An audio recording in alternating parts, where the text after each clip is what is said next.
trying to decide between the Horigen E4 and Horigen D6 breast pumps, then stick around. In this video, I'm going to go through the similarities and differences between the Horigen E4 versus D6 breast pumps, so you can decide which of these two pumps is going to be the best pump for you. So let's get started. And I think the biggest difference that is obvious is the design. So with your Horigen E6, this is a wearable breast pump. It is an all-in-one unit, which means your pump motor is connected to your collection cup in a singular unit. This is designed to sit in your bra and be operated via the pump motor up the top.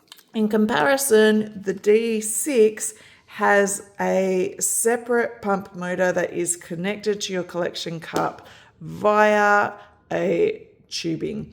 Now, the benefit of having this separated, if you are somebody that struggles with having the weight on your chest, having the separate pump motor means that your collection cup is a lot lighter. So this is ideal for those that struggle with having the weight on your chest. In terms of design, there are still a few more differences.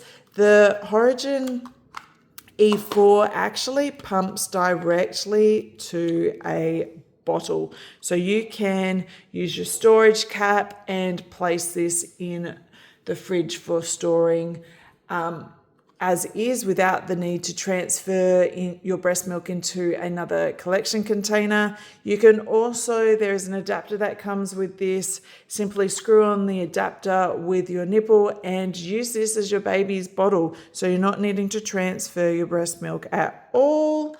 If you don't choose to. In the design with the Horigen D6, however, you do have a super large collection cup. However, you will need to pour this into your storage container. You cannot store your breast milk in here once it has been pumped. So there is a benefit of having the bottle. In terms of suction and functionality, so the D6 does have a slight, is more powerful. It has an up to 270 millimeters of mercury suction strength. Again, a benefit of having the separate pump motor is that it has more capacity to it, which means that you have a greater suction strength with the D6. That said, the suction strength on the E4 is 250 millimeters of mercury. So it's a mid to high range of a suction strength. It's not the most powerful one out there, but it is great if you're somebody that responds better to a lower to medium suction. In terms of modes, both have 3 modes. They've got your stimulation for initiating your letdown. They've got your expression for drawing out your breast milk, and they have a mixed mode, which is a combination of the shorter and longer suction strengths. And both come with the 9 different suction levels. I will say though, on the D6, can turn it on, both come with your LED screen. However, I do find the screen on your D6 is more informative. You do also have a timer on here, which is inbuilt, which is missing off the E4. It is a little bit more of a simplistic LED. It has your battery, your mode, and your suction setting versus the D6, which has, again, your battery, your mode, and your vacuum setting, but it also has your timer. On here, there's also a child lock that you can set. It also has a memory function, which will recall your last setting. So there is a few more features with having your pump motor separate. In terms of noise, now both of these are actually really quiet. but the D6 is quite a bit more quieter. It is around 40 decibels, which is really great for a breast pump.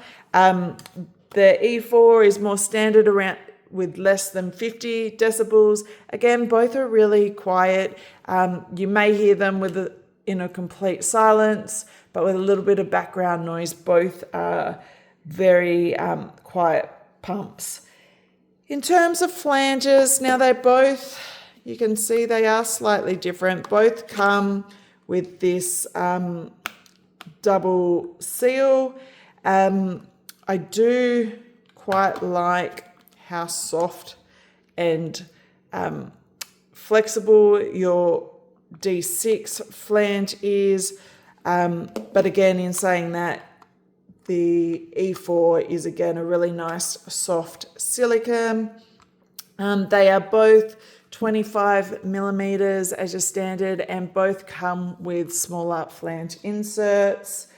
So they're very similar in that aspect. In terms of battery, again, they are identical. Both are up to 180 minutes off a single charge, which again is really fantastic for a wearable breast pump. That's 6 to 8 pumping sessions. So it's enough to see most people through a day, or if you're only part-time pumping, potentially a couple of days. Now, where it comes to some big differences. Okay, first off with the flanges is the tunnel size. If you are somebody that has elastic nipples, which means that your nipples stretch further than those without elastic nipples, the E4 flange tunnel is short.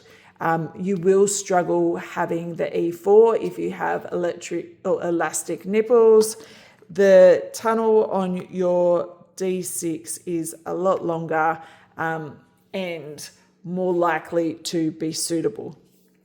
The E4 comes with a really great hard shell carry case, tons of little accessories that come in it. That's a nice perk that you don't have with your D6. And as an extra bonus with the E4, it actually has app integration. Now, for a pump in this price range, having a mobile app is a fantastic benefit.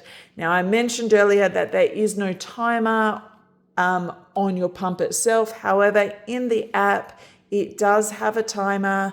It has the ability to set your different suctions and modes. You can also record your pumping sessions. So there's a lot more flexibility and control within the app that you can use. Unfortunately, the D6 does not have the app integration. So overall, which pump would I choose? Look, it really depends on what you are after. The D6 has a greater suction strength. It also has a better LED screen. It is ideal for those if you have elastic nipples or struggle with the chest, carrying the weight on your chest. I would definitely be going for the D6. However, if you're somebody that responds to the moderate suction strength, want a pump with app integration, looking for greater discretion, then the E4 is a really great choice. I hope this video helps. If you have any questions, please feel free to ask. Cheers.